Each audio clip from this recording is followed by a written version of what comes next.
Well, yes, I don't know if the penalty claims a missed opportunity, but it feels like a game we should have won.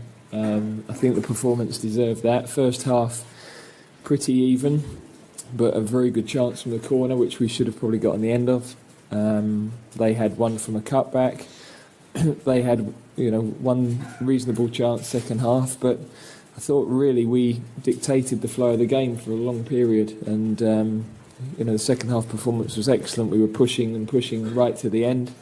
So I couldn't ask any more of the players. I'm pleased with the chances that we created, and we just have to make sure we finish them, which on another day we will. What was the thinking behind the change in formation? And do you think it's something you might persist with on Monday? Well, we in the last few matches have been pinned back in different ways, with three opponents pinning our fight. Spain, that was the two wingers, and centre forward. Against Switzerland, that was the wing backs were pinning us back. So we were then getting outnumbered without the ball. We'd also had some problems building up against the pressure. So tonight I was really pleased that we did both things very well. We were able to get more pressure higher up the pitch. We were able to get tighter to their midfield. I thought our three midfield players did an excellent job. And we used the ball well against a very good team. So very pleased with it. The players adapted quickly and well. I think the system, the three at the back, the 3-5-2, allowed some players to bed into international football. People like Maguire and going into the World Cup, I felt we needed a little bit more protection for the defence and the opportunity to get two forwards in the game. Now I think some of those players are a bit more established. They look very comfortable as a back four. So I think that gives us good opportunities, because some of the players that we've got coming through, we've got some very strong number eights, we've got some very strong wingers coming through the system. So it's good that we've got the opportunity to play different systems. Is that a concern for you? I mean, normally, a couple of months ago, we would have absolutely put that away. No, but I think he had the chance that was just offside that he buried. So, Harry will get his goals. I've known all of those forward players. They were a real threat.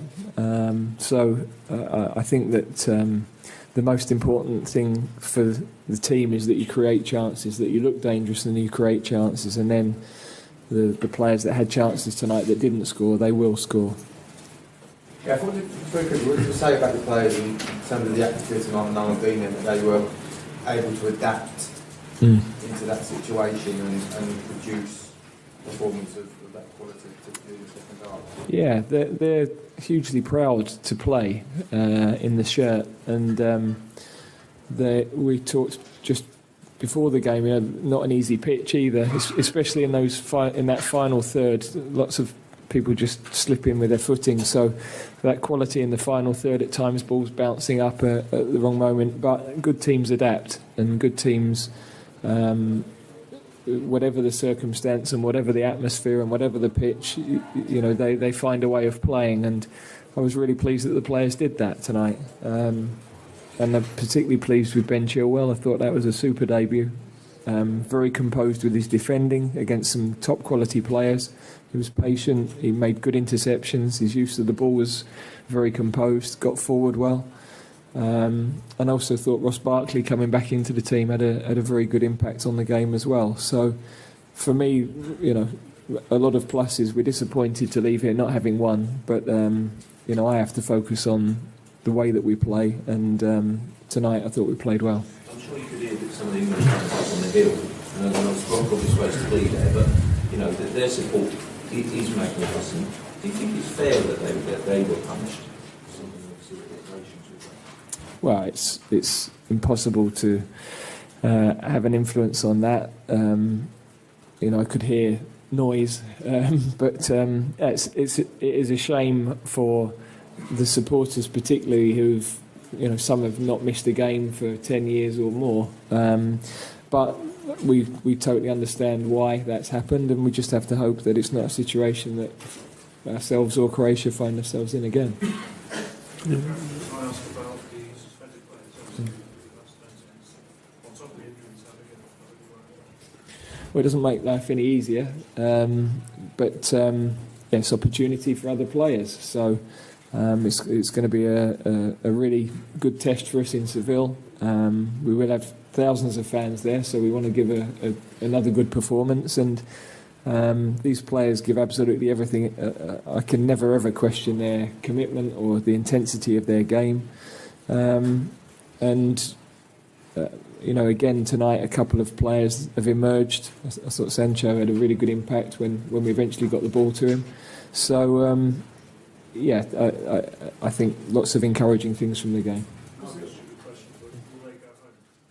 We'll have to have a look at that and see what's the best thing. My preference is that everybody stays together, but also I need to look at the travel and the what's best for the players now. If they're not with us, then maybe it may be better for them to get back with their clubs, but we'll have a look at that over the next sort of 36 hours. Dave? Yeah, because we can actually hear what's going on tonight. Jordan does an awful lot of shouting, and that's typical, is he's always the most vocal man in the team.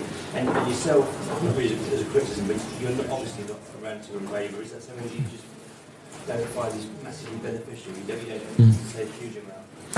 Well, I think the players play the game, and very often from the sideline you can only confuse them or interfere with their concentration. I think the right information at the right time is important.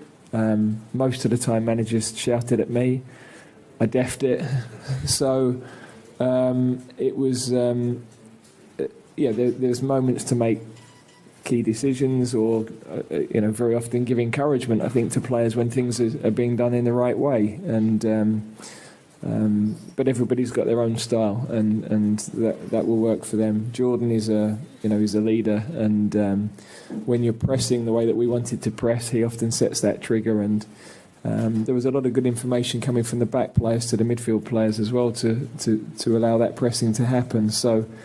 The team are growing in terms of that leadership and that presence on the pitch, and that's a good sign. Okay, guys. Thank you very much.